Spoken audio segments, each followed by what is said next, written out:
अल्हम्दुलिल्लाहि रब्बिल आलमीन वस्सलातु वस्सलामु अला सय्यिदिल मुरसलीन अम्मा बाद फ़अऊज़ु बिल्लाहि मिनश शैतानिर रजीम बिस्मिल्लाहिर रहमानिर रहीम अस्सलातु वस्सलामु अलैका या रसूलल्लाह व अला आलिका व अस्हाबिका या हबीबल्लाह अस्सलातु वस्सलामु अलैका या नबियल्लाह व अला आलिका व अस्हाबिका या नूरल्लाह।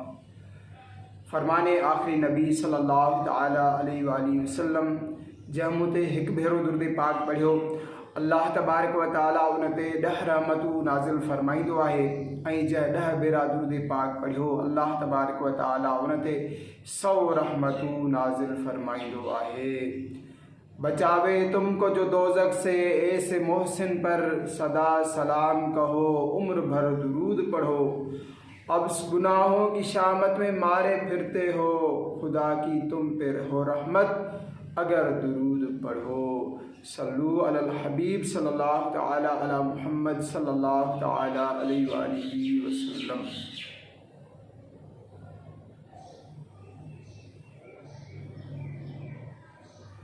प्यारा ही मोहतरम इस्लामी भाइयों,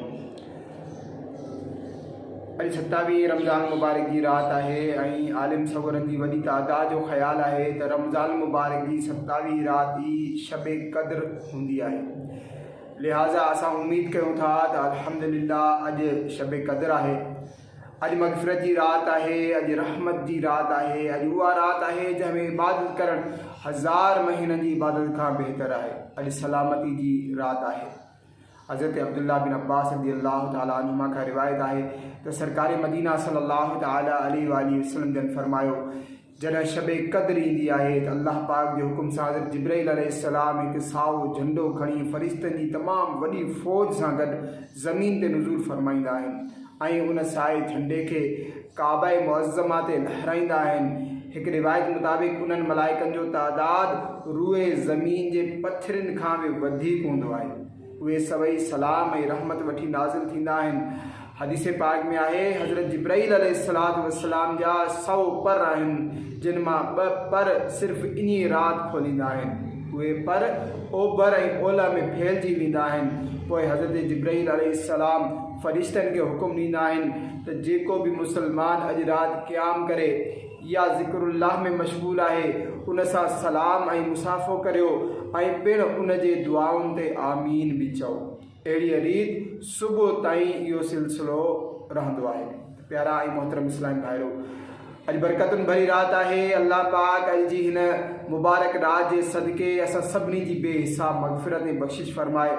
यकीनन असां मां हर एक जहन्नम का बचण ऐं जन्नत में वञण जो ख्वाहिशमंद है। लिहाजा जहन्नम में वठी वञण वारा अमल कहिड़ा आहिनि इन बारे में अॼु असां सीपारे 29 सूरह मुदस्सिर जी आयत नंबर 38 खां 47 यानी 10 आयतूं समझण ऐं इल्म हिकमत जा मदनी गुल मेड़न जी सआदत हासिल कंदासीं। हिननि आयतुनि में अल्लाह पाक जन्नतिन ऐं जहन्नमिन जी पाण में गुफ्तगू बयान कई आहे। जीअं सूरह मुदस्सिर जी आयत नंबर 38 में अल्लाह तबारक व तआला इरशाद फरमाए थो, तर्जुमो कंजुल ईमान, हर साह पंहिंजी कमाई में गिरवी आहे। आम तौर ते जॾहिं कंहिं शख़्स खां कर्ज़ वठिणो हुजे तो कर्ज़ ॾियण वारो ज़मानत घुरंदो आहे त तव्हां पंहिंजो को ज़मानती ॾियो त मां तव्हांखे कर्ज़ ॾींदुसि।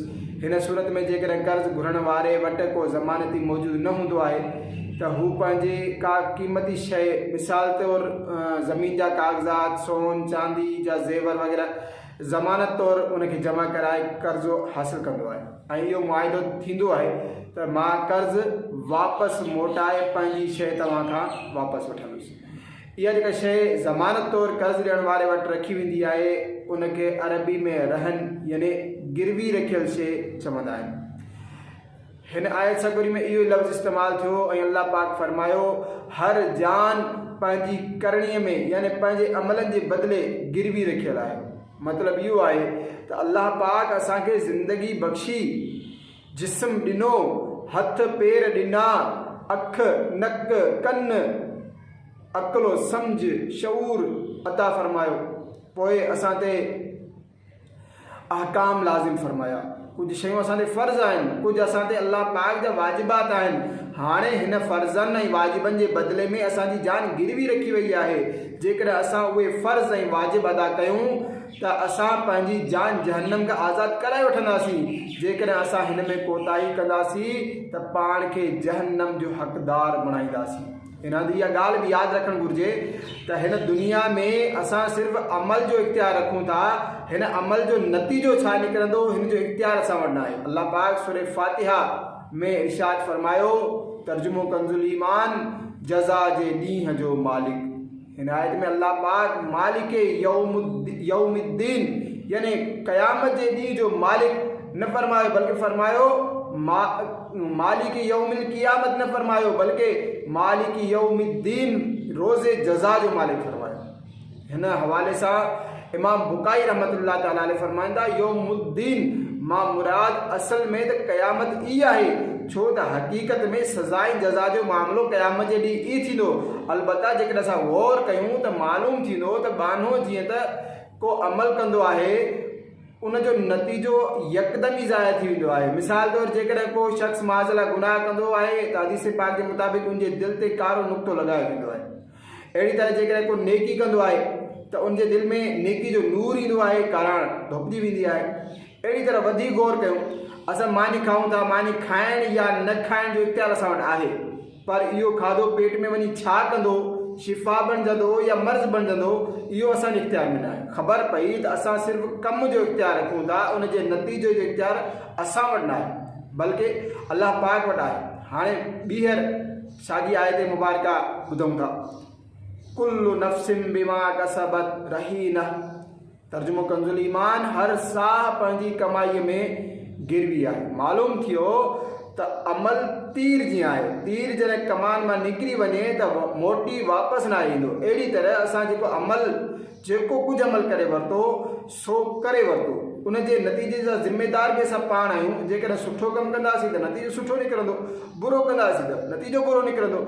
असां सिर्फ़ु अमल जो इख़्तियार रखूं था, नतीजनि यानी उन अमल जी सज़ा या जज़ा जो मालिक अल्लाह पाक आहे। लिहाज़ा साबित थियो त हर शख़्स पंहिंजे अमलनि जे बदिले गिरवी रखियल आहे, जेको हू कंदो उनजे मुताबिक़ नतीजो निकिरंदो।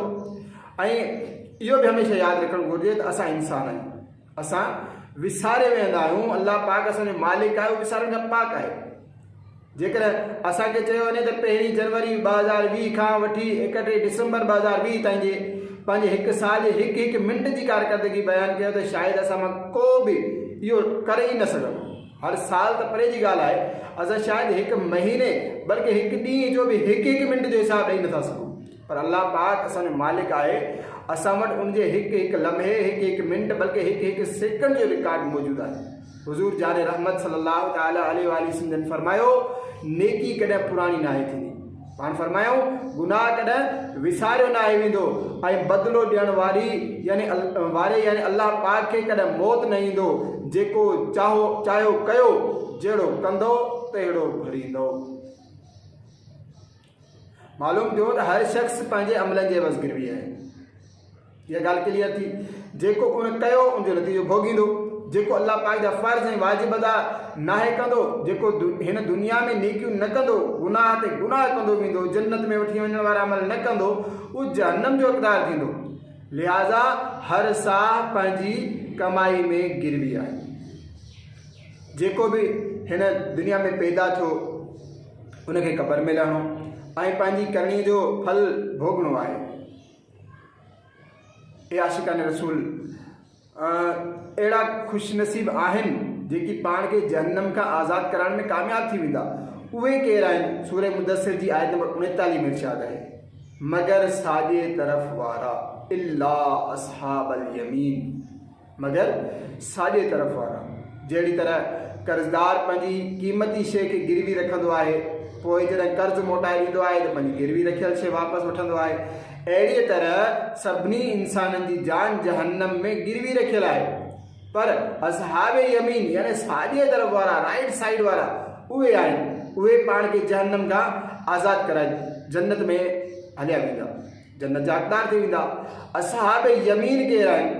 हिन जे बारे में मुख़्तलिफ़ कौल आहिनि। सरकार गौसे आज़म सैयदना शेख अब्दुल कादिर जीलानी रहमतुल्लाह ताला अलैहि फरमाइनि था, हिन आयत में असहाब यमीन मां उहे माण्हू मुराद आहिनि जेके अल्लाह पाक ॾांहुं परवाज़ कनि था।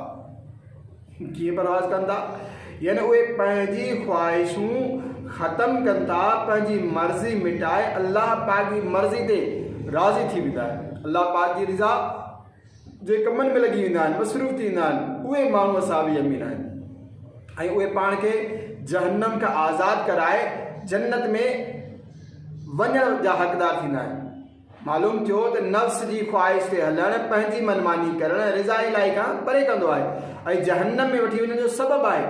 जॾहिं त बारगाह इलाही में हाज़िरी खां रिॼणु, नफ़्स खे अजाई ख़्वाहिशुनि खां रोकणु जन्नत में वठी वञण वारी सिफ़त आहे। अल्लाह पाक इरशाद फरमाए थो, ऐं जेको पंहिंजे रब जे हुज़ूर बीहण खां ॾिनो ऐं नफ़्स खे ख़्वाहिश खां रोकियई, पोइ बेशक जन्नत ई उन जी जाइ आहे।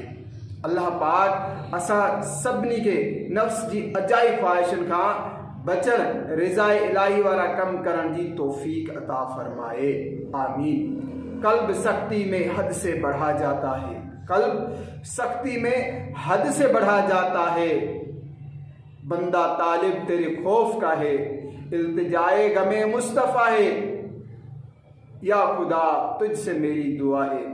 हुब्बे दुनिया में दिल फंस गया, नफ्से बदकार हावी हुआ है, हाय शैतान भी पीछे पड़ा है, या खुदा तुझसे मेरी दुआ है। प्यारा ई मोहतरम इस्लाम भाई, सूरह मुदस्सिर जी ज़िक्र कयल आयत में असहाब यमीन मां कहिड़ा माण्हू मुराद आहिनि, इन बारे में इमाम कुर्तुबी रहमतुल्लाह ताला अलैहि हिकु कौल नक़ल कनि था त हर उहो शख़्स जेको पंहिंजे अमलनि ते भरवसो करे थो, उनखे सननि अमलनि जे हवाले कयो वेंदो, ऐं जेको पंहिंजे अमलनि ते न बल्कि अल्लाह पाक जे फज़ल ऐं रहमत ते भरोसो रखे थो, उहो असहाब यमीन मां आहे। उहो जहन्नम खां आज़ादी माणे जन्नत जो हक़दार थी वेंदो। ख़बर पई त जन्नत में दाख़िला नेक कमनि जो नतीजो न आहे, बल्कि अहिड़ी तरह त जहन्नम जी हक़दारी बि गुनाह जो नतीजो न आहे। जन्नत में जेको बि वेंदो अल्लाह पाक जी रहमत सां वेंदो, ऐं जहन्नम में जेको बि किरंदो अल्लाह पाक जे ग़ज़ब ऐं उनजी नाराज़गी जे सबबु किरंदो।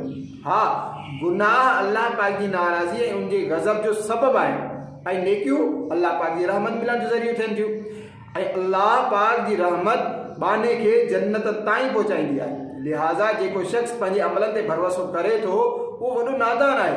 हज़रत अता सुलमी रहमतुल्लाह ताला अलैहि फरमाईंदा, ही कपिड़ा ठाहींदा हुया। हिकु ॾींहुं पाण वॾी महिनत सां निहायत ख़ूबसूरत कपिड़ो ठाहियो ऐं उनखे विकिणण जे लाइ बाज़ारि विया। हिकु कपिड़े जी दुकान ते पहुता, दुकानदार खे कपिड़ो ॾेखारियो त हुन तमामु घटि क़ीमत लॻाई। चयईं, ॾिसो अवां जे कपिड़े में ही ऐब आहे।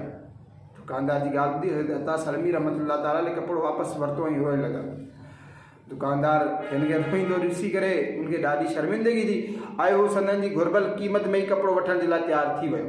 उन ते हज़रत अता सलमी फरमायो, मां क़ीमत घटि लॻाइण सबबु न आहियां रुनो, मां त इहो सोची रोई रहियो आहियां त मां कपिड़ो ठाहिण जो फ़न ॼाणा थो। मूं इहो कपिड़ो बनाइण में पूरी महिनत कई, पंहिंजे तरफ़ां हिन में को ऐब रहण न ॾिनो। पोइ जॾहिं मां कपिड़े जी ऐब ॼाणण वारे वटि आयुसि त उन हिन कपिड़े जा कई ऐब ज़ाहिर करे छॾिया। जॾहिं कपिड़े जी सूरत हार अहिड़ी आहे त मुंहिंजे नेक अमलनि जो छा थींदो? जॾहिं मुंहिंजा नेक अमल अल्लाह पाक जी बारगाह में पेश कया वेंदा त ख़बर न आहे उन्हनि में कहिड़ा कहिड़ा ऐब ज़ाहिर थींदा, जिन खां मां अॼु ताईं बेख़बर आहियां।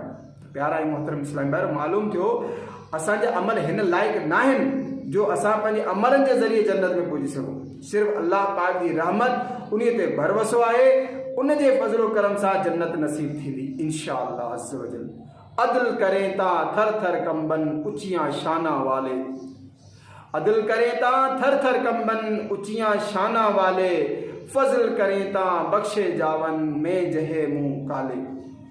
हदीस पाक में आहे, अॻूणी उम्मतुनि में हिकिड़ो बुज़ुर्ग हुयो, समुंड जे विच में हिकु जबल ते रहंदो, अकेलो रहंदो।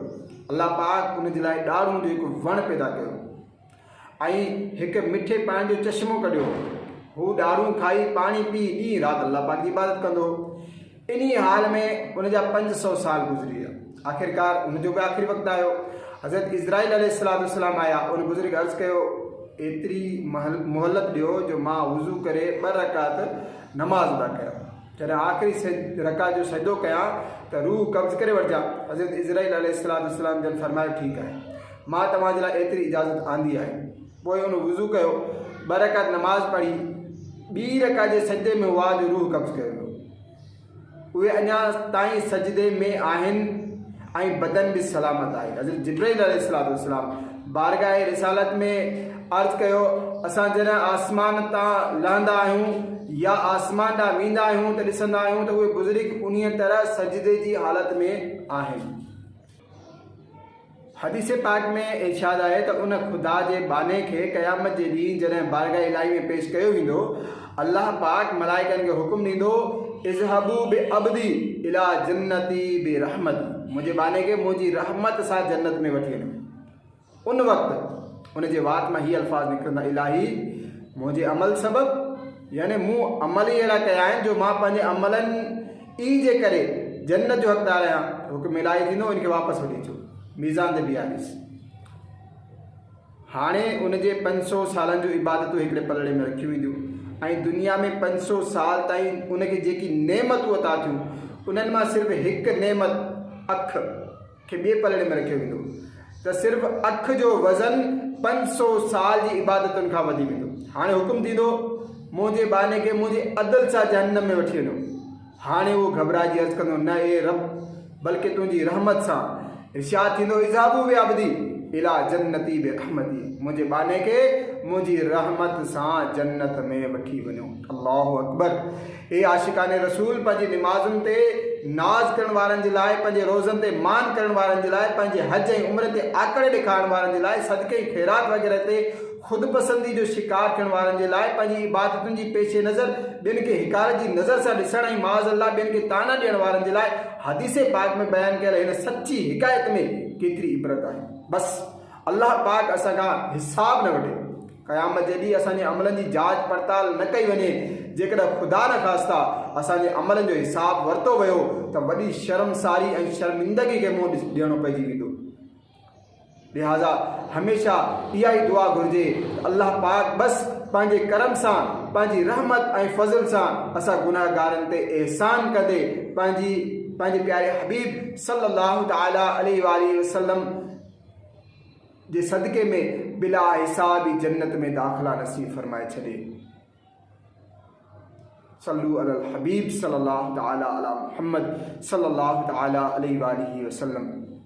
इहा आशिकाने रसूल मालूम थियो त जेको पंहिंजे अमलनि ते भरोसो कंदो, पंहिंजी नमाज़ुनि ते, पंहिंजे रोज़नि ते भरोसो कंदो, क़यामत जे ॾींहुं उनखे सननि अमलनि जे हवाले कयो वेंदो। ऐं जंहिंखे पंहिंजे अमलनि ते न बल्कि अल्लाह जे फज़ल, उनजी रहमत ऐं एहसान ते भरोसो हूंदो, उहो असहाब यमीन यानी साॼे पासे वारनि में हूंदो। ऐं असहाब यमीन किथे हूंदा? अल्लाह पाक इरशाद फरमाए थो, बाग़नि में, फी जन्नात, बाग़नि में, यानी असहाब यमीन जन्नत में हूंदा। उते ख़ूबसूरत महलात ऐं बाग़ात में उते जी नेमतुनि खां लुत्फ़ अंदोज़ थींदे आराम ऐं चैन सां हूंदा। ऐं अॻिते फरमाए थो, बाग़नि में पुछंदा मुजरिमनि खां, यतसाअलून अनिल मुजरिमीन, अहले जन्नत में रहंदे जहन्नमियन का सवाल पुछंदा। हज़रत अब्दुल्लाह बिन मसूद रज़ियल्लाहु ताला अन्हु फरमाइनि था, रोज़े क़यामत असांजा आका मक्की मदनी मुस्तफ़ा सल्लल्लाहु ताला अलैहि वसल्लम ऐं ॿिया नबी सगोरा हज़रत जिब्राइल अलैहिस्सलाम ऐं ॿिया मलाइक, उन्हनि खां पोइ सिद्दीक़ ऐं शहीद, इहे सभई गुनाहगार मुसलमाननि जी शफ़ाअत कंदा। एसि ताईं जो सभई अहले जन्नत यानी गुनाहगार मुसलमान जिन खे आख़िरकार जन्नत ई में वञिणो हो, जन्नत में, ऐं सभई जहन्नमी यानी काफ़िर जिन खे हमेशह ई जहन्नम में रहणो आहे, उहे जहन्नम में रहिजी वेंदा। हाणे अहले जन्नत में रहंदे जहन्नमिन खां पुछा कंदा, मा सलककुम फी सकर, तव्हांखे दोज़ख में कहिड़ी ॻाल्हि वठी वई? तव्हांखे दोज़ख में कहिड़ी ॻाल्हि वठी वई? जन्नती माण्हुनि जे हिन सुवाल जे जवाब में जहन्नम में मौजूद काफ़िर जहन्नम ई में रहंदे जवाब ॾींदे पंहिंजा 4 जुर्म ॿुधाईंदा, पंहिंजा 4 जुर्म ॿुधाईंदा। उन्हनि मां उहे 4 जुर्म ॿुधण खां पहिरियां हिकु मदनी गुल पंहिंजे ज़हन में वेहारियो। आलिम सगोरा फरमाइनि था, यकीन जा 3 दर्जा आहिनि। हिकु इल्मुल यकीन, ॿियो आइनुल यकीन ऐं टियों हक़ुल यकीन। जॾहिं असांखे कंहिं शइ जे बारे में 100% यकीनी इल्मु हुजे त उनखे इल्मुल यकीन चइबो आहे। जॾहिं असां कंहिं शइ खे पंहिंजे अखियुनि सां ॾिसी वठंदा आहियूं त उनखे आइनुल यकीन चइबो आहे। ऐं जॾहिं असां उन शइ जे तजुर्बे मां गुज़री वेंदा आहियूं त उनखे हक़ुल यकीन चयो वेंदो आहे। त मुफ़्ती अहमद यार ख़ान नईमी रहमतुल्लाह ताला अलैह हिननि टिनी जो तमामु प्यारो मिसाल ॾिनो आहे। पाण फरमाईंदा मदीने मुनवरा दुनिया में मौजूदु आहे, असां ॼाणूं था इहो आहे इल्मुल यकीन। छा आहे इल्मुल यकीन? जेकॾहिं अल्लाह पाक असांखे तौफ़ीक़ अता फ़रमाए असां मदीने मुनवरा ॾांहुं रवाना थियूं, जॾहिं परे खां असांखे मदीने पाक जा दर ऐं दीवार, मस्जिद नबवी शरीफ़ जा नूरानी मीनार नज़र अचणु शुरू थी वञनि त इहो आइनुल यकीन थी वेंदो। ऐं पोइ जॾहिं असां मदीने पाक जी मुबारक फ़ज़ाउनि में पहुची वेंदासीं त इहो थींदो हक़ुल यकीन। अहिड़ी तरह असांखे यकीन सां ख़बर आहे त जहन्नम आहे, इहो असांजो इल्मुल यकीन आहे। क़यामत जे ॾींहुं जॾहिं जहन्नम खे मैदान हशर में आंदो वेंदो, असां पंहिंजे अखियुनि सां हुनखे ॾिसंदासीं त इहो थींदो आइनुल यकीन। पोइ जॾहिं जहन्नमी जहन्नम में विधा वेंदा, अल्लाह पाक असां सभिनी खे महफ़ूज़ रखे त अहले जहन्नम खे जहन्नम जो उते जे अज़ाबनि जो हक़ुल यकीन थी वेंदो। हाणे जॾहिं जन्नत वारा जहन्नमियुनि खां पुछंदा त उन्हनि खे जहन्नम में छो विधो वियो, त उन वक़्तु जहन्नमियुनि खे उनजो हक़ुल यकीन हूंदो। उन वक़्तु हू जेको कुझु जवाबु ॾींदा उहो बि हक़ुल यकीन ते मबनी जवाबु हूंदो। ऐं उनजो उहो हक़ुल यकीन वारो जवाबु अल्लाह पाक दुनिया ई में क़ुरान करीम में बयानु करे छॾियो। उन करे हाणे उहे जहन्नम वारा पंहिंजा जेकी जुर्म ॿुधाईंदा, ही उहे जुर्म हूंदा जिन जे बारे में उन्हनि खे हक़ुल यकीन हासिलु हूंदो, छो त उहे कम जहन्नम में वठी वञण वारा आहिनि। अहले जहन्नम पंहिंजो पहिरियों जुर्म ॿुधाईंदे चवंदा कालू लम नकु मिनल मुसल्लीन, यानी उन्हनि चयो असां नमाज़ न पढ़ंदा हुयासीं, असां नमाज़ न पढ़ंदा हुयासीं। हाणे उहे माण्हू जेके उन वक़्तु जहन्नम में हूंदा उहे सभु जा सभु काफ़िर हूंदा ऐं काफ़िर नमाज़ खे फ़र्ज़ ई न आहिनि मञींदा। तंहिं करे उन्हनि जे हिन जवाब जो मतिलबु इहो आहे त असां नमाज़ खे फ़र्ज़ कोन मञींदा हुयासीं, तंहिं करे असां नमाज़ियुनि सां गॾिजी नमाज़ न पढ़ंदा हुयासीं। हिन मां मालूम थियो त नमाज़ न पढ़णु इहो जहन्नम में वठी वञण जो सबबु आहे। यादि रखो, हिकु आहे नमाज़ जे फ़र्ज़ हुअण जो इनकार करणु। जेकॾहिं को शख़्स माज़अल्लाह नमाज़ी फ़र्ज़ियत ई जो इनकार करे छॾे त इहो काफ़िर थी वेंदो, दायरे इस्लाम खां ख़ारिज थी वेंदो। ऐं ख़ुदा न ख़ास्ता इन हाल में मरी वियो त पको जहन्नमी ऐं हमेशह हमेशह जे लाइ जहन्नम में रहंदो। पर इहो शख़्स जेको नमाज़ खे फ़र्ज़ त मञे थो पर पढ़े नथो, उनखे बि इबरत हासिल करणु घुरिजे। छो त जहन्नमी उहो न चवंदा त असां नमाज़ खे फ़र्ज़ न मञींदा हुआसीं, बल्कि उहे चवंदा असां नमाज़ न पढ़ंदा हुआसीं। ख़बर पई नमाज़ पढ़णु इहो मुस्लमान हुअण जी निशानी आहे ऐं नमाज़ न पढ़णु इहो काफ़िरनि जो तरीक़ो आहे। अफ़सोस आहे उन्हनि नादान मुस्लमाननि ते जेकी नमाज़ खे फ़र्ज़ त मञनि था पर बावजूद इन जे नमाज़ में सुस्ती कनि था। हदीस पाक में आया आका मौला मोहम्मद मुस्तफ़ा सल्लल्लाहु तआला अलैहि वसल्लम फरमायो असांजे ऐं काफ़िरनि जे विच में फ़र्क़ु नमाज़ आहे। हिकु हदीस पाक में फरमायो वियो जंहिं ॼाणे वाणे नमाज़ खे छॾियो बेशक अल्लाह पाक जो ज़िम्मो उनखां बरी आहे। यानी नमाज जी बरकत सां इंसान दुनिया में आफ़तुनि खां, मरण महिल बुरे ख़ात्मे खां, क़ब्र जे इम्तिहान में फेल थियण खां, हशर में मुसीबतुनि खां अमन में रहे थो। तंहिं करे जेको ॼाणे वाणे नमाज तर्क करे थो, नथो पढ़े, विञाए थो, उहो अल्लाह पाक जे अमान में नाहे रहंदो। ए आशिकान रसूल, नमाज न पढ़णु केॾो नुहूसत वारो अमल आहे। उनजो अंदाज़ो हिन हिकायत मां लॻायो। हिकु भेरे अल्लाह पाक जे प्यारे नबी हज़रत ईसा अलैहिस्सलाम जे जबल वटां लंघण थियो, गुज़र थियो उतां। पाण ॾिठाऊं त उते हिकु शहर आहे। अल्लाह पाक उन शहर खे बेशुमार नेमतुनि सां नवाज़ियो आहे। उते बाग आहिनि, फल आहिनि, मेवा आहिनि, उते जे रवासियुनि वटि चौपायो माल बि आहे ऐं सभई अल्लाह पाक जी इताअत जी बंदगी कंदे ख़ुशहाल ज़िंदगी गुज़ारे रहिया आहिनि। उन शहर वारनि जॾहिं अल्लाह पाक जे नबी हज़रत ईसा अलैहिस्सलाम खे ॾिठो त सनन निहायत ताज़ीम कई, वॾे एतिराम सां पेश आया। 3 सालनि खां पोइ हज़रत ईसा अलैहिस्सलाम जो ॿीहर उन्हंदा गुज़र थियो, उतां लंघिया। इहो ॾिसी हैरान थी विया त उन शहर जा बाग घर उजड़ी विया आहिनि, नहरूं ऐं चश्मा ख़ुश्क थी विया आहिनि। उते हाणे न गुल आहिनि, न मेवा, न बूटा, न जानवर, न को इंसान उते रहे थो। अहिड़े ख़ुशहाल शहर जो अहिड़ो शिकस्ता हाल ॾिसी ईसा अलैहिस्सलाम अल्लाह पाक जी बारगाह में अर्ज़ु कयो, इलाही हिन शहर जा माण्हू कहिड़ी मुसीबत में गिरफ़्तार थिया, इन्हनि जे वणनि, चश्मनि, इमारतनि जी बर्बादी जो कहिड़ो सबबु थियो, उनखे बुरी नज़र लॻी या कंहिं उन्हनि ते जादू करे छॾियो, कंहिं दुश्मन उन्हनि खे शिकस्त ॾिनी या तुंहिंजी इताअत ऐं फरमान बरदारी छॾण जी उन्हनि खे सज़ा मिली आहे।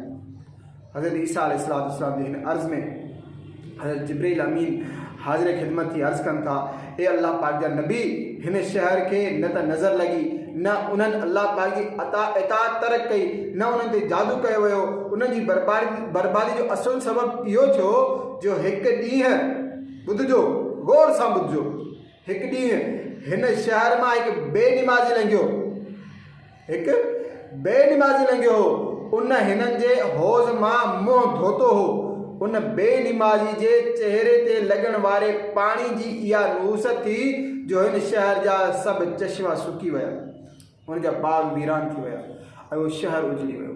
हज़रत जिब्रील अलैहिस्सलाम अर्ज़ु कयो, ए ईसा अलैहिस्सलाम, अवां बेनिमाज़ी जी दुनियावी नूसत ॾिसी वरिती, क़यामत जे ॾींहुं जहन्नम खे बेनिमाज़ियुनि सां ई भरियो वेंदो।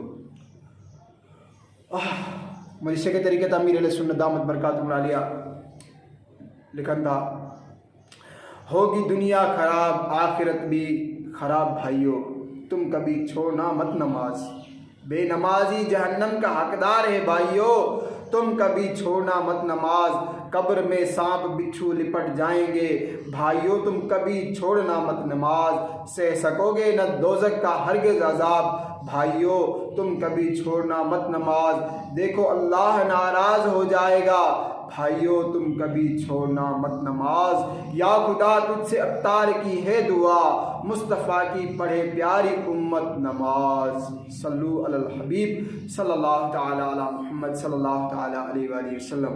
अचो सूरह मुदस्सिर जी आयत नंबर 44 ते हलूं था।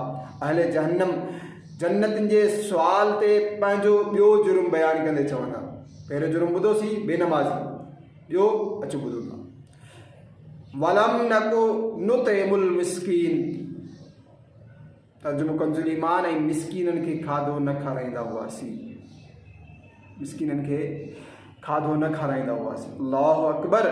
मालूम थियो मिस्कीननि ग़रीबनि जी सार संभाल न लहण, उन्हनि ते सदको ऐं ख़ैरात न करण बि काफ़िरनि जो तरीक़ो आहे। हा बिल्कुलु, अफ़सोस हाणे मुसलमाननि में बि ग़रीबनि मिस्किननि जी सार संभाल लहण वारा तमामु घटि माण्हू नज़र अचनि था। मदनी चैनल जो हिकु प्रोग्राम आहे इबरतनाक ख़बरूं, हिन प्रोग्राम में ई हिन ई साल 1442 हिजरी जे शाबान मुअज़्ज़म में दावत इस्लामी जी मरकज़ी मजलिस शूरा जी निगरान हाजी मौलाना मोहम्मद इमरान अत्तारी असांजे पंहिंजे वतन अज़ीज़ पाकिस्तान जी हिकु ख़बर बयानु कई, जंहिंजो ख़ुलासो हीअ आहे त पाकिस्तान जे हिकु शहर में हिकु शख़्स निहायत ग़रीब हो, उनजे घर में बुखूं उहे काटे रहिया हुआ, फाके ते हुया, वीचारे जा 2 ॿार हुआ जेके बुख विचां रोईंदा हुआ, कम को ख़ासि न मिली रहियो हो। आख़िरकार हिकु ॾींहुं ॿार खीर जे लाइ रोई रहिया हुआ, वालिद ऐं वालिदा खां उन्हनि जो रोइणु न ॾिठो वियो ऐं उन्हनि पंहिंजे ई ॿारनि खे पंहिंजे ई हथनि सां क़त्ल करे छॾियो ऐं पाण बि ख़ुदकुशी करे हराम मौत मरी विया। अल्लाह पाक जी पनाह, अल्लाह पाक जी पनाह। यकीनन उन्हनि ॿिन्ही जो पंहिंजे ॿारनि खे क़त्ल करण बि कबीरा गुनाह आहे ऐं ख़ुदकुशी करण बि नाजाइज़ ऐं हराम ऐं जहन्नम में वठी वञण वारो कमु आहे। पर उन सां गॾोगॾु ख़ासि करे उन्हनि जे पाड़ेसिरनि ऐं ॿियनि मुस्लमाननि जे लाइ उन्हनि जो इहो अमल इबरत जो सामान आहे। जेकर असां पंहिंजे पाड़ेसिरनि जी सार संभाल लहण वारा बणिजी वञूं, मिसकीननि जी ख़बरचार वठण वारा बणिजी वञूं, तौफ़ीक़ मुताबिक़ उन्हनि जी मदद करण वारा बणिजी वञूं, त शायदि असां वीचारनि ग़रीब मुस्लमाननि खे अहिड़ो क़दम खणण खां रोके सघूं था। हे आशिक़ाने रसूल, असां पंहिंजे माशरे मां गुरबत जो ख़ात्मो बि करे सघूं था। त घटि में घटि असां पंहिंजे कुझु पैसनि जे ज़रिए ग़रीबनि जी बुख में कुझु त कमी करे ई सघूं था। अफ़सोस ग़रीबनि मिसकीननि जी मदद न करणु इहो काफ़िरनि जो शियार आहे, उन्हनि जी पहचान आहे, उन्हनि जी सुञाणप आहे। पर हाणे कई अहिड़ा काफ़िर आहिनि जेके वेलफेयर सोसाइटियूं हलाइनि था, पर यादि रखो काफ़िरनि जा इहे अमल दुनिया ताईं आहिनि। उन्हनि खे अहिड़नि अमलनि जो बदिलो दुनिया ई में ॾिनो वेंदो, आख़िरत में उन्हनि जो को हिसो न आहे। पर मुसलमान जे लाइ त अल्हम्दुलिल्लाह दुनिया में भी अजर आहे ऐं आख़िरत में भी जन्नत जूं आला नेमतूं आहिनि। बेशक सदको ऐं ख़ैरात करण वारा कनि बि था, ग़रीबनि जी मदद बि कनि था, पर इहो कमु सिर्फ़ु कुझु माण्हुनि जे लाइ न आहे बल्कि सभिनी मुसलमाननि जो। हर मुसलमान खे घुरिजे त कुझु न कुझु सदको ऐं ख़ैरात लाज़मी करे। जेको ग़रीब आहे उनखे बि घुरिजे त सदको ऐं ख़ैरात जो ज़हन बणाए।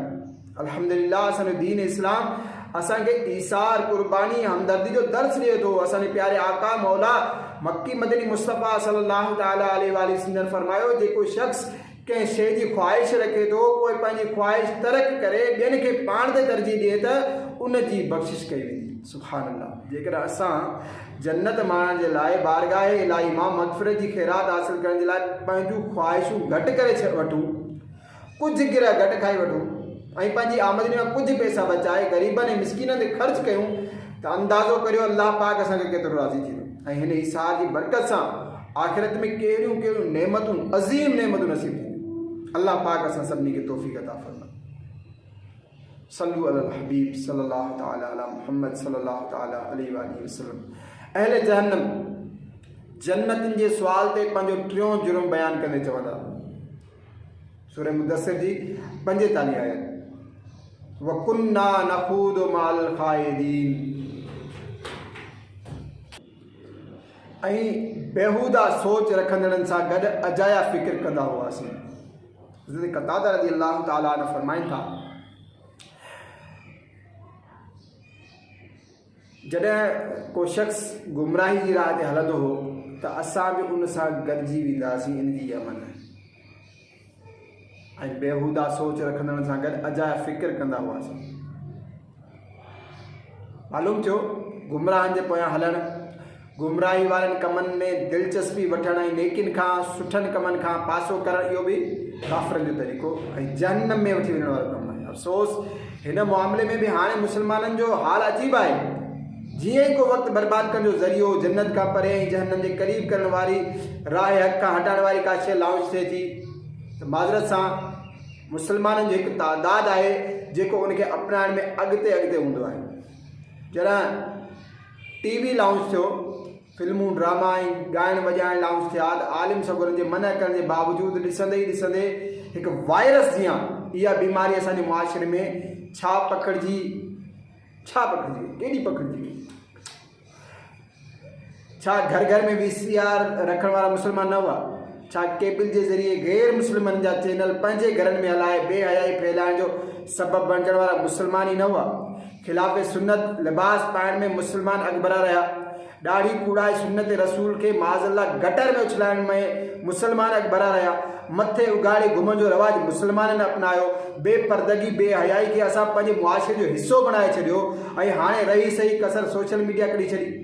एंड्रॉइड मोबाइल अची अञा वधीक मुआशिरे जो बेड़ो गर्क करे छॾियो आहे।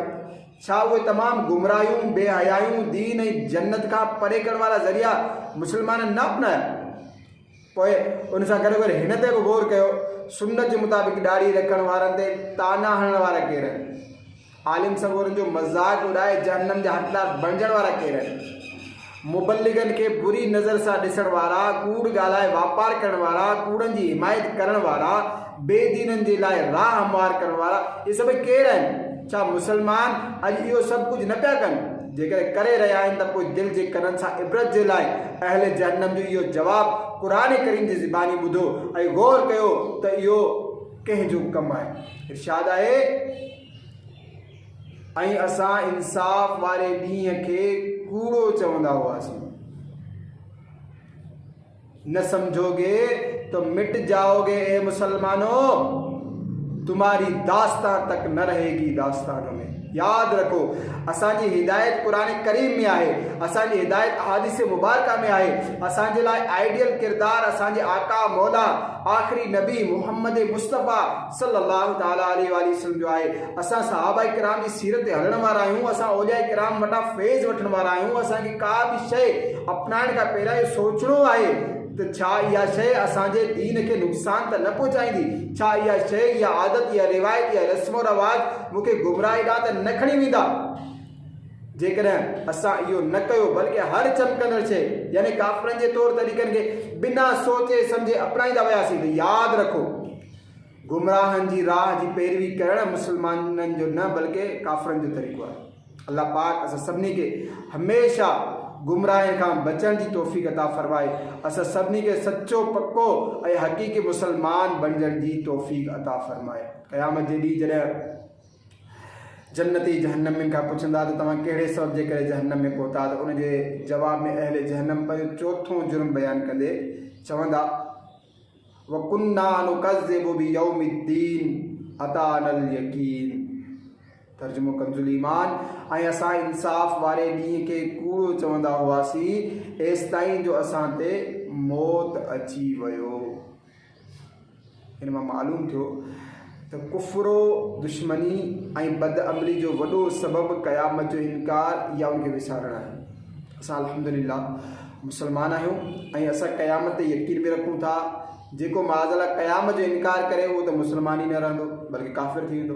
बेशक हर मुसलमान क़यामत ते ईमान ऐं यकीन रखे थो, पर क़यामत जे बारे में पंहिंजे यकीन जी कैफ़ियत जे बारे में थोरो गौर करणु ज़रूरत आहे। क़ुरान करीम मुसलमाननि जा वस्फ़ बयानु कंदे फ़रमायो वबिल आख़िरते हुम यूक़िनून, ऐं आख़िरत ते यकीन रखनि था। हिन आयत में लफ़्ज़ यूक़िनून इस्तेमालु थियो आहे। इहो लफ़्ज़ ईकान मां निकितो आहे। ईकान जी माना आहे अहिड़ो यकीनी इल्मु जंहिंमें कंहिं बि क़िस्म जो शक ऐं शुबो न हुजे। बेशक असां क़यामत ते अहिड़ो पुख़्तो यकीन रखूं था, पर अफ़सोस इहो आहे त दुनिया जी मोहबत अहिड़ी दिलि में घर करे वई आहे जो क़यामत जो यकीन हुअण जे बावजूदु उन यकीन जे नतीजे में मिलण वारनि कैफ़ियतुनि में घटिताई अची वई। न त ॾिसो, असांखे यकीन आहे त बाहि साड़ींदी आहे ऐं हिन खां बि वधीक पक्को यकीन आहे त क़यामत लाज़मी ईंदी। उन जे बावजूदु को बि कॾहिं बि भुल में बि बाहि में हथु न आयो वञे। जॾहिं त गुनाह जेकी क़यामत जे ॾींहुं सख़्तु नुक़सान जो सबबु बणिजी सघनि था उहे ॼाणे वञे कंदा पिया वञूं। ख़बर पई त असांखे क़यामत ते यकीन त बेशक आहे, पर दुनिया जी मोहबत, मालो दौलत जी मोहबत, हिर्सो लालच ऐं गुनाहनि जी काराण हिन यकीन जे नतीजे में पैदा थियण वारी ख़ौफ़ ख़ुदा वारी कैफ़ियत खे घटि करे छॾियो आहे। हिन जो नुक़सानु इहो थियो जो असां गुनाहनि ते दिलेर थी वियासीं। दिलि मां ख़ौफ़ ख़ुदा घटिजी वियो आहे। के नादान त एतिरा बेबाक आहिनि जो उन्हनि जो मिज़ाज आहे जेको थींदो ॾिठो वेंदो, जेको थींदो ॾिठो वेंदो। को नमाज़ी दावत ॾिए ऐं क़बर ऐं आख़िरत जी यादि ॾियारे, क़बर जी तयारी जो ज़हन बणाए, जन्नत में वठी वञण वारनि अमलनि जी तरग़ीब ॾियारे, जहन्नम में वठी वञण वारनि कमनि खां बचण जो ज़हन बणाए, त चवंदा आहिनि मौलाना साहिबु अल्लाह पाक वॾो महिरबानी आहे, अल्लाह मालिक आहे। क़यामत जे ॾींहुं जेको थींदो ॾिठो वेंदो। अल्लाह पाक जी पनाह। इहो सख़्तु जहालत ऐं बेबाकी वारो जुमिलो आहे। हक़ीक़त में ॾिसण जो मक़ाम क़बर ऐं आख़िरत न आहे, ॾिसण जो मक़ाम त दुनिया आहे। हिते ॾिसणो आहे त असां छा करे रहिया आहियूं। अल्लाह पाक क़ुरान मजीद में इरशाद फरमाए थो ऐं हर साह सोचे त सुभाणे जे वास्ते अॻिते हिन छा मोकिलियो। इहो क़ुरानी हुकुम हिन दुनिया जे लाइ आहे। इन ज़िंदगी में ॾिसणो आहे त असां आख़िरत जे लाइ छा करे रहिया आहियूं, क़बर जी केतिरी तयारी थी रही आहे, नेकियूं केतिरियूं करे रहिया आहियूं, गुनाहनि खां बची रहिया आहियूं या न। जीअं त असां हिन दुनिया मां वेंदासीं, मौत अची वेंदो, तॾहिं खां हर ॾिसण जो वक़्तु ख़तमु ऐं सज़ा ऐं जज़ा जो वक़्तु शुरू थी वेंदो। लिहाज़ा जेको ॾिसणो आहे, पंहिंजो जाइज़ो वठिणो आहे, पंहिंजे अमलनि जो मुहासिबो करिणो आहे, हिन ई दुनियावी ज़िंदगी में करिणो आहे। ख़ैर इहो काफ़िरनि जो वस्फ़ आहे त क़यामत ते यकीन न आहिनि रखंदा। असां मुसलमान आहियूं, असां बिलाशुबा क़यामत खे मञूं था, इन जो यकीन रखूं था, पर अफ़सोस असांजो किरदारु, ज़िंदगी गुज़ारण जो तौरु तरीक़ो अहिड़ो थींदो पियो वञे जो जीअं असांखे कॾहिं मरणो ई न आहे, हमेशह हिन दुनिया में रहणो हुजे। जॾहिं त असांखे ख़बर आहे त ईअं हरगिज़ न आहे, असांखे मरणो आहे। क़बर में हज़ारे साल जो क़याम आहे, पोइ क़यामत जे ॾींहुं उथारियो वेंदो, अल्लाह पाक जी बारगाह में पेशी थींदी, पंहिंजे अमलनि जो हिसाबु ॾियणो आहे। ख़ुदा जो कसम, बारगाह इलाही में हाज़िरी जो तसवुरु जेकॾहिं असांजे ज़हननि में समाइजी वञे त असां सही माना में मुस्लमान थियूं। असांजो उथणु वेहणु हलणु फिरणु ज़िंदगी गुज़ारण जो अंदाज़ बिल्कुलु ई बदिलजी वञे। छो त क़यामत जो तसवुरु करण सां दिलि नरम थी पवंदी आहे, गुनाहनि खां नफ़रत थींदी आहे, नेकिन जी रग़बत नसीब थींदी आहे। इन्हीअ करे बुज़ुर्ग सगुरा रोज़ानो कुझु न कुझु वक़्तु मुक़ररु करे मौत ऐं क़बर आख़िरत जे बारे में गौर वीचार करण जी नसीहत कई आहे। हदीस पाक में अहिड़े ई फ़िक्र बाबति इरशाद थियो, घड़ी खन गौर फ़िक्र करण सॼी राति क़याम करण खां अफ़ज़ल आहे। हज़रत इब्राहिम तैमी रहमतुल्लाह ताला जे बारे में मनक़ूल आहे, हिकु ॾींहुं पाण तसवुरु कयूं त पाण जहन्नम में आहियूं। हाणे ॿुधिजो हिन जो तसवुरु छा आहे। तसवुरु कयूं त पाण जहन्नम में आहियूं ऐं बाहि जे ज़ंजीरुनि में ॿधल आहियूं, थूहर ज़हरीलो कंडेदार वण खाई रहिया आहिनि ऐं दोज़खियुनि जी पूं पी रहिया आहिनि। हिन तसवुर खां पोइ पाण खां पुछूं, ॿुधा तोखे छा खपे, जहन्नम जो अज़ाब या उन खां निजात। नफ़्स चयो निजात घुरिजे, उन करे मां चाहियां थो त दुनिया में वापसि मोटी वञा ऐं अहिड़ा अमल कयां जंहिंजे ज़रिए मूंखे दोज़ख खां निजात मिली वञे। उन खां पोइ पाण तसवुरु कयूं त जीअं त पाण जन्नत में आहिनि, उते जा मेवा खाई रहिया आहिनि, जन्नती नहरुनि जा मशरूब पी रहिया आहिनि। इहो तसवुरु करण खां पोइ पाण पुछूं, हे नफ़्स तोखे कहिड़ी शइ जी ख़्वाहिश आहे, जन्नत जी या दोज़ख जी। नफ़्स चयो मूंखे जन्नत जी ख़्वाहिश आहे, उन करे मां चाहियां थो त दुनिया में वञी नेक अमल करे अचां त जीअं जन्नत जूं खोड़ नेमतूं माणियां। उन खां पोइ पाण खे चयूं, हे नफ़्स फ़िलहालु तोखे मोहलत आहे, फ़िलहालु तोखे मोहलत मिलियल आहे, अञा तूं दुनिया ई में आहीं, नेक अमल करे जन्नत जी तैयारी कर, कुछ नेकियां कमा ले, जल्द आखिरत बना ले, कोई नहीं भरोसा ए भाई जिंदगी का। सल्लु अलल हबीब सल्लल्लाहु ताला अला मुहम्मद सल्लल्लाहु ताला अलैहि वसल्लम। तो मोहतरम प्यारा इस्लाम भाइरो, असां जहन्नम में जेके माण्हू हूंदा जन्नती उन्हनि खां सुवाल कंदा, उन्हनि सुवालनि जे जवाब में हू जेके चारि असांखे जन्नत वारनि खे जवाबु ॾींदा, उन्हनि ते असां गौर कयो। असां पंहिंजो एहतिसाब करण जी कोशिशि कई, अवां ते हीअ ॻाल्हि पहुचाइण जी कोशिशि कई, पंहिंजे लाइ इहो इस्लाह जो हिकिड़ो सबबु बणण जी कोशिशि कई त असांखे गौर करणु घुरिजे, सोचणु घुरिजे, फ़िकिर करणु घुरिजे, छा असां में इहे चारि आदतूं त कोन्हनि के, किथे इहे काफ़िरनि जूं सिफ़तूं असांजे अंदरि त कोन्हनि के। ख़ुदा रा सोचो, हिन दुनिया में रहंदे ई आख़िर जी तयारी कयो। प्यारा इस्लामी भाइरो, बयान खे इख़्तिताम ॾियां आणींदे सुन्नत जी फज़ीलत ऐं कुझु आदाब ज़िंदगी बयान कंदी सआदत हासिल करियां थो। ताजदार रिसालत सल्लल्लाहु ताला अलैहि वसल्लम फरमायो, जंहिं मुंहिंजी सुन्नत सां मोहब्बत कई उन मूंसां मोहब्बत कई, ऐं जंहिं मूंसां मोहब्बत कई उहो जन्नत में मूंसां गॾु हूंदो। असां इंसान आहियूं, इंसाननि ते त रहम ऐं फज़ल करण ई घुरिजे, लेकिन जानवरनि ते बि शफ़क़त करणु घुरिजे। फरमाने आख़िरी नबी सल्लल्लाहु अलैहि वसल्लम, जंहिं कंहिं शइ ते रहम कयो, चाहे उहा झिरकी जो ज़बीहो ई छो न हुजे, अल्लाह पाक क़यामत जे ॾींहुं उन ते रहम फरमाईंदो। ए आशिक़ाने रसूल, जानवरनि ते शफ़क़त करणु सुन्नत मुस्तफ़ा आहे। अॼु जे बयान में असां इहो सिखी था वञूं त जानवरनि ते शफ़क़त कंदासीं, छो जो इहा असांजे नबी अलैहिस्सलाम जो जी सुन्नत आहे। उमेद था कयूं त अव्हांखे हीउ बयान सिखण जे लाइ, सम्झण जे लाइ मिलियो हूंदो। कोशिशि कयो त कंहिं सुठे माहौल सां वापसि था थी वञो। दावत इस्लामी जो मदनी माहौल तव्हांजे साम्हूं आहे, उन सां वापसि था थी वञो। इंशाअल्लाह अव्हांजी दिलि में आहिस्ते आहिस्ते आहिस्ते तब्दीली ईंदी ऐं इहा तब्दीली इंशाअल्लाह तव्हांखे नेकिन ॾांहुं वठी वेंदी, गुनाहनि खां परे कंदी, जन्नत जे वेझो कंदी ऐं जहन्नम खां दूरी जो सबबु बणिजंदी। दुआ कयूं था अल्लाह तबारक व तआला असांजे हिन बयान खे पंहिंजी बारगाह में क़बूल फरमाए। अस्सलामु अलैकुम व रहमतुल्लाहि व बरकातुहू।